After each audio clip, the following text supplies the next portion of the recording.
আবারও কিশোর গ্যাংয়ের আতঙ্ক, তবে এবার আর কোনো ছাড় নয়। এলাকায় ত্রাস সৃষ্টি করা সংঘবদ্ধ এক কিশোর গ্যাংয়ের ডানা ছেটে দিয়েছে ঢাকা জেলা ডিবি পুলিশ।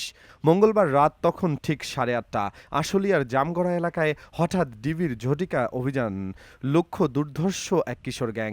পুলিশের এই জালে হাতে নাতে ধরা পড়ে গ্যাংয়ের 4 সক্রিয় সদস্য। গ্রেফতারকৃতরা হলেন শিহাব, গোলাম মোস্তফা নিশাদ, দীপক চন্দ্র সূত্রধর এবং আনিসুর রহমান। এদের সবার বয়সী 19 থেকে 22 বছরের মধ্যে।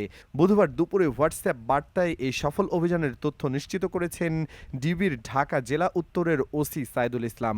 পুলিশ জানিয়েছে, এই উঠতি বয়সীরা এলাকায় নানা ধরনের অপরাধমূলক কর্মকাণ্ডের সাথে সরাসরি জড়িত ছিল।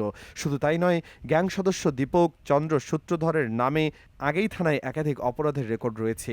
আপাতত এই 4 জনকে 399 ও 402 ধারায় আশুলিয়া থানায় একটি মামলায় গ্রেফতার দেখিয়েছে আদালত। কিশোর অপরাধ দমনে পুলিশের এই সাঁড়াশি অভিযানে স্বস্তি ফিরেছে জনমনে।